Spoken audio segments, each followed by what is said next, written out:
अभिवादन स्वीकार कीजिए ब्रजेश मिश्रा का और आप देखना शुरू कर चुके हैं द डिबेट। बहनों भाइयों, आज भारत की सरकार लोकसभा में एक बेहद महत्वपूर्ण संविधान संशोधन विधेयक लेकर आई। इस विधेयक में यह है कि प्रधानमंत्री, मुख्यमंत्री, राज्य और केंद्रों के मंत्रियों को अगर गिरफ्तार किया जाता है तो 30 दिन बीतने के बाद भी अगर वो इस्तीफा नहीं देते हैं तो 31वें दिन वो बर्खास्त कर दिए जाएंगे या पदच्युत मान लिए जाएंगे। विपक्ष इसको लेकर आक्रोशित है। उसका कहना है कि विपक्ष पर तानाशाही थोपने की कोशिश हो रही है। हालांकि ये बिल आज पेश हुआ, इस मुद्दे को लेकर विपक्ष और सत्ता पक्ष के बीच संग्राम छिड़ गया है। आज चर्चा इसी विषय की। बहनों भाइयों, भारतीय जनता पार्टी और प्रधानमंत्री नरेंद्र मोदी, अमित शाह ये हमेशा प्रतिपक्ष को, मीडिया को और जनता को हैरान करने वाले फैसले लेते हैं और अभी अचानक फैसले आते हैं जिसका इल्हाम किसी को नहीं होता है कि ये फैसले किस, कब, कौन, कैसे ले रहा है।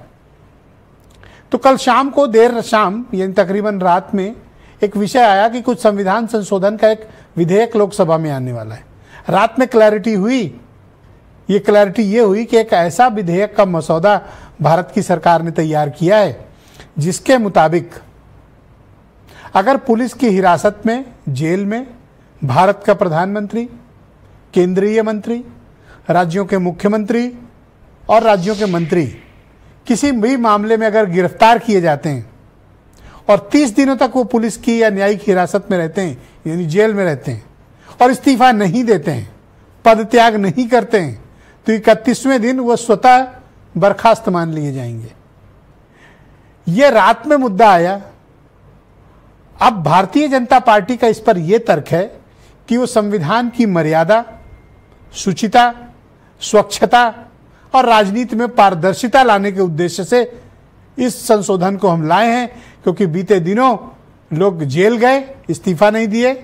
उदाहरण के तौर पर केजरीवाल, उदाहरण के तौर पर तमिलनाडु के एक मिनिस्टर। तो इस बार भारत सरकार ये लेकर आई कि हमारा उद्देश्य ये है, लेकिन विपक्ष ने इसको तानाशाही करार दिया। विपक्ष की आशंका है कि भारत की सरकार, केंद्र की सरकार, बीजेपी की सरकार एजेंसियों का इस्तेमाल करके विपक्ष के नेताओं को, विपक्ष के मुख्यमंत्रियों को, विपक्ष के राज्य के मंत्रियों को जेल में डालेगी और उनकी सरकार गिराएगी। वो इसे तानाशाही भरा कदम मानते हैं। असदुद्दीन ओवैसी ने तो एक स्टेप आगे जाकर कहा यह जर्मनी का हिटलर वाला गेस्टापो लाया जा रहा है, यानी जज भी वही हैं, ज्यूरी भी वही हैं और एग्जीक्यूशन करने वाले भी वही हैं। तो विपक्ष की इन आशंकाओं के बीच आज जब जैसे ही 12 बजे इस विधेयक को होम मिनिस्टर ने टेबल्ड किया, लोकसभा में पेश किया, भयानक बवाल हुआ, संग्राम हो गया। बिल की प्रतियां फाड़कर उछाली गई, कुछ तो गृह मंत्री के सामने उछाली गई।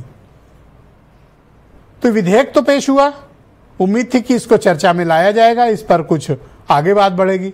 लेकिन विपक्ष ने जिस तरह का आज दबावपूर्वक प्रदर्शन किया और जैसी आक्रामकता दिखाई, सरकार ने तुरंत ही, सत्ता पक्ष ने उसका एक मध्य मार्ग निकाला और कहा ऐसा करते हैं कि इस विधेयक को जेपीसी के हवाले कर देते हैं, ज्वाइंट पार्लियामेंट्री कमेटी के। वहां जाएगा और फिर 21 मेंबर ऑफ पार्लियामेंट लोकसभा के और 10 आएंगे राज्यसभा से। फिर उनके में हम तय कर लेंगे कि इसमें क्या संशोधन जरूरी है। तो फिलहाल अगले सत्र तक के लिए टल गया है, लेकिन ये टलेगा नहीं, इसको लाया जरूर जाएगा। हाँ, विपक्ष बीजेपी के इंटेंशन पर जरूर सवाल उत्पन्न कर रहा है। तो आज कुछ खास बयान आप सुन लें, फिर उन बयानों के बाद हम इस डिबेट को आगे बढ़ाएंगे। भारत के संविधान का संशोधन करने वाले विधेयक को पुरस्कृत करने की अनुमति दी जाए।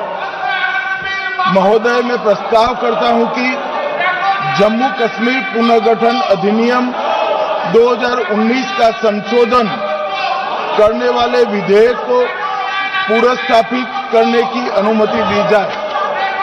महोदय, मैं प्रस्ताव करता हूं कि संघ राज्य क्षेत्र शासन अधिनियम 1963 का संशोधन करने वाले विधेयक को पुरस्कृत करने की मंजूरी दी जाए। ये लगातार देखने को मिल रहा है कि कहीं ना कहीं जो सरकार है अपने पास सारे अधिकार रखना चाहती है और जहां कॉन्स्टिट्यूशन का सवाल है और जहाँ एम्पावरमेंट होना चाहिए सही मायने में कॉन्स्टिट्यूशन का, तो तहस नहस करने में लगी हुई है।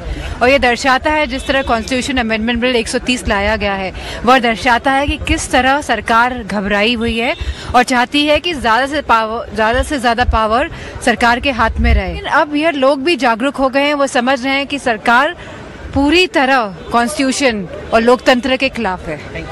आप बताइए फिर कहाँ इंडिपेंडेंस रहेगा इन लोगों का?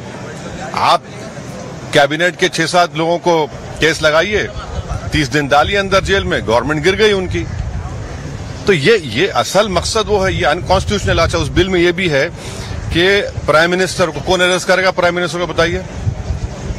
और प्राइम मिनिस्टर ये उसमें उस बिल में कह रहे हैं, प्राइम मिनिस्टर के बिल में कह रहे हैं कि प्रेसिडेंट करेगा। अरे भाई, संविधान में हमने लिख दिया कि the president will act on the aid and advice of the council of ministers.